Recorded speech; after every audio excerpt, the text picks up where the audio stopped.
Karagdagan pa mga kabombo at mga ka-Star Nation, yung good chemistry susi naman daw sa gintong medalya ng National Capital Region Taekwondo Secondary Mixed Pair dyan sa Palarong Pambansa 2026. At may naging panayam ang Star FM Manila.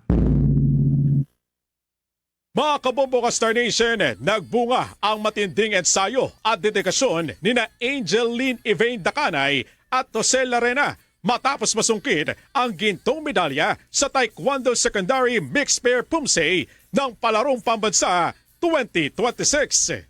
Nagtala ang NCR duo ng 8.917 points sa kanilang mahusay na execution ng Taeguk 8 at Taeguk 5. Dahilan upang manguna sa kompetisyon. Sa eksklusibong panayam ng 102.7 Star FM Manila sa gold medalists, ibinahagi ng dalawa na bagamat hindi taekwondo ang una nilang kinahiligan, kalaunan ay nahubog ang kanilang pagmamahal at dedikasyon sa naturang sport. Thankful po kasi binigyan po kami ng pagkakataon para mag-pair po ulit this time sa Palarong Pambansa po. Sa mga national tournaments po, pinag-prepare na po kami palagi. And nung very first day po namin magka-pair, yun na po yung preparation po namin for Palarong Pambansa. Kaya buti naman po na ipakita po namin yung chemistry po namin during this year's Palarong Pambansa po. Ayon kina Dacanay at Larena, matitinding kalaban ang kanilang hinarap ngayong taon.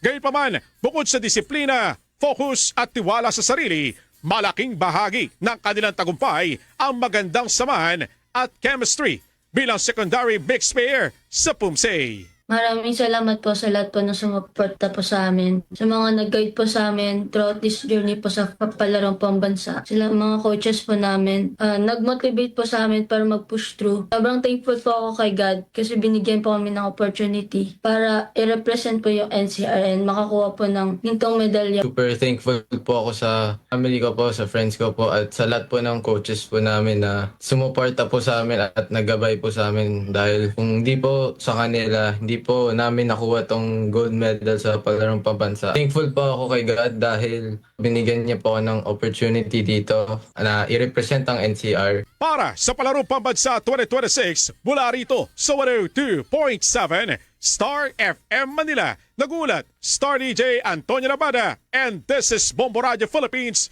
the #1 and most trusted source of news and information. Basta Radio Bombo! At yan ang pinakahuling kagalapan at highlights mula sa Palarong Pambansa 2026. Patuloy na tumutok sa espesyal na coverage ng Bombo Radio Philippines, the #1 and most trusted source of news and information. Basta Radio